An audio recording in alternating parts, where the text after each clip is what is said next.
Why do some people seem to enjoy life and survive better than others? Why do they seem to attack life with more vigor and enthusiasm?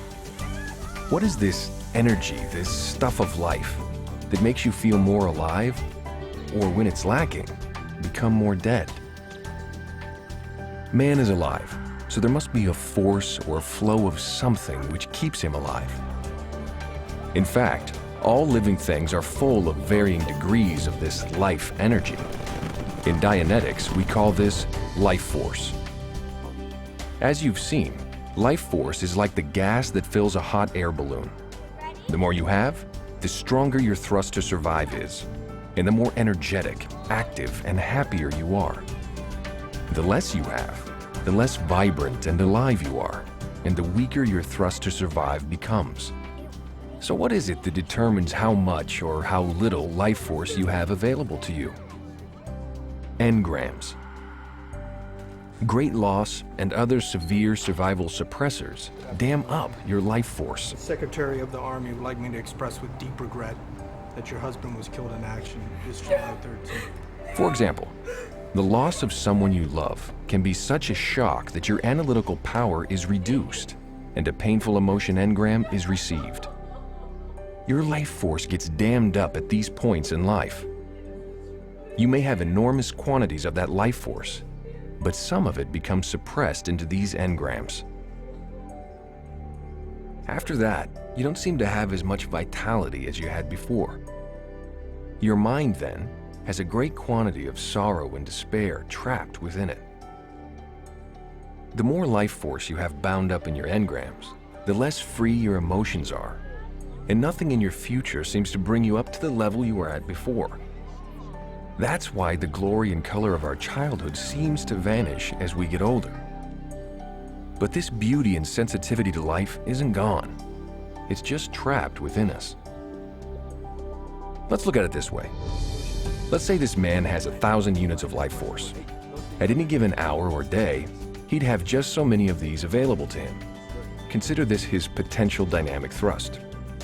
If he were clear, he'd have all this life force available, and he'd be able to channel it into an exhilarating life. But let's see what happens to someone who's not clear. We have been talking about this for months. Maybe you could just talk to me a little more, because I'm not understanding. Let's say his wife decides to leave him. I'm over it. We're not done, Christine. This loss traps some of his life force units. You can't just There's give up on me nothing like left this, to Christine. talk about, okay? Bye. Now, he has many other engrams, and this engram will also key in earlier ones that are in some way similar to this one. When those engrams get keyed in, they'll capture even more life force, and he'll drop down the tone scale even further. Now, as he goes through life, that engram will get restimulated. And every time an engram gets restimulated, it captures even more of those life force units.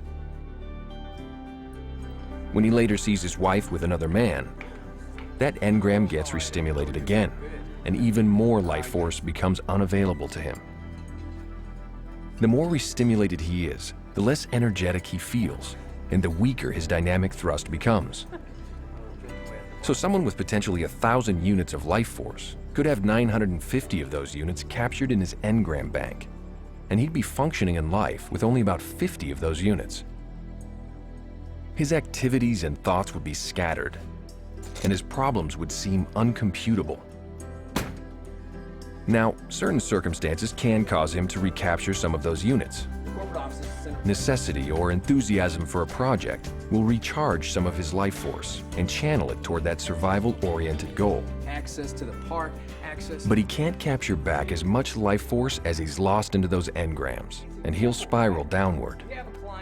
Now, not only is that lost life force unavailable to him, it'll actually be used against him from within. You see, those captured life force units are what give engrams their force and power. Engrams can use that force to dictate that you behave frantically, obsessively along a certain course, depending on the commands it contains.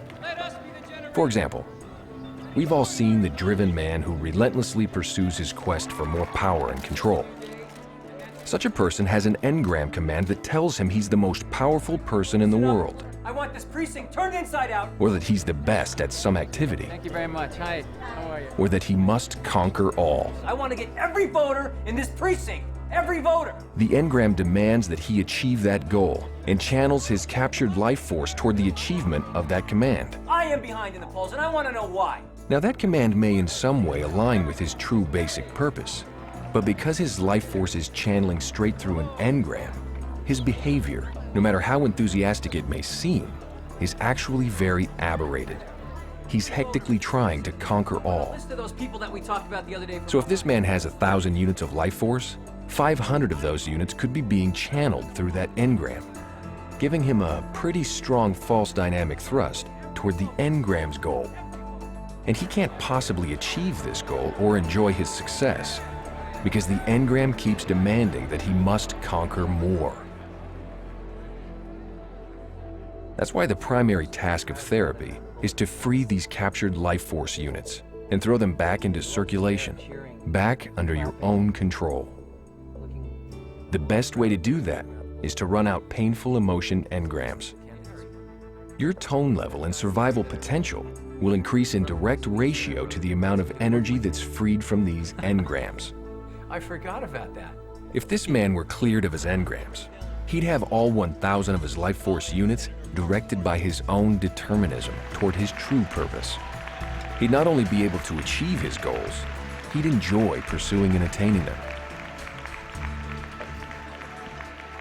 Whatever the shock or upset, painful emotion can be reduced from it.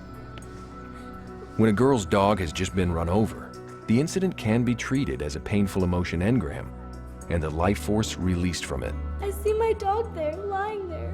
When the pre-clear's wife has just left him, treat that loss as a painful emotion engram and relieve it. I can't stop her. The pre-clear may have walled in the death of her husband or parent or child, but the whole engram is still there, crammed with captured units, ready to be run. Close your eyes. Run such a period of loss exactly the same as you would run an incident that contains physical pain. Put the pre-clear into reverie, and when you get to step 4 of the procedure, return the pre-clear to the incident. Without force when I say the word canceled. Do you understand? Tell her to go to the moment she learned about her husband's death. Let's go to the moment you learned about your husband's death. Okay. I'm there. Good. Begin at the beginning of the engram and recount it. Someone's at the door. I go to the door. I open it and I see the chaplain standing there. The engram starts at the first moment the pre-clear receives the news. Dress uniform. That's when her analytical mind shut down. It's bright outside. The end of the engram is a moment, an hour, a day, or even a week later when it turned back on. That's all. I understand. Go back to the beginning and go over it again. Pick up whatever additional data you can contact. I hear the doorbell. I go to the door, I open it. I see the chaplain, and I get a horrible feeling in the pit of my stomach. Have her recount the incident until there's no charge left. The Secretary of the Army would like me to express He's saying regret that your husband was killed your in husband action. was killed in action. The tone scale is a very useful guide for this.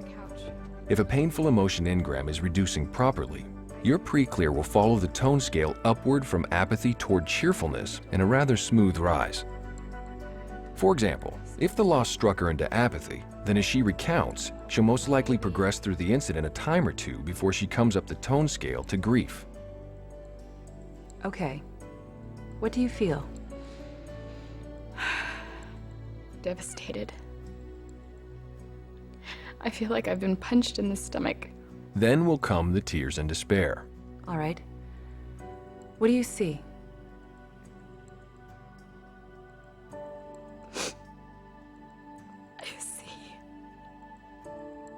I see my baby in his playpen. And I'm thinking, oh God, I'm thinking, he'll never know his daddy.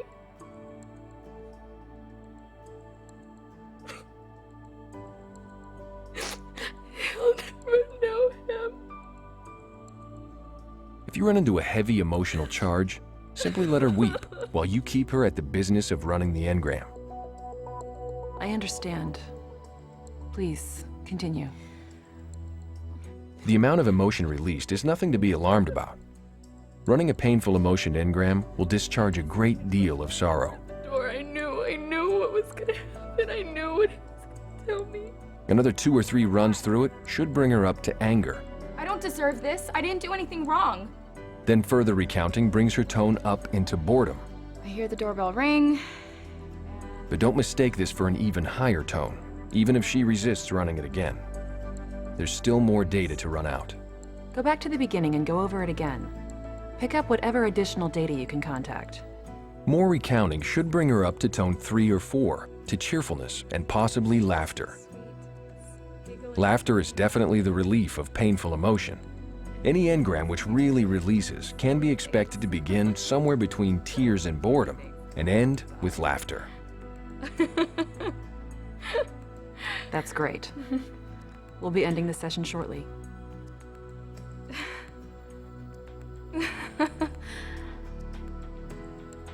I'm okay.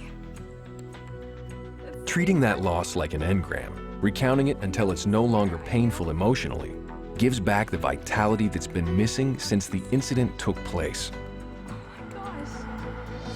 Every emotional discharge from the engram bank will weaken it, reinforcing your ability to carry on in life with more vigor and enthusiasm. It'll also aid your analytical mind's ability to find more engrams. With the full quantity of your life force restored, you can rise to new heights of vitality. Pursue your greatest dreams freed from your deepest losses, and live once more with a restored appreciation of the beauty in the world.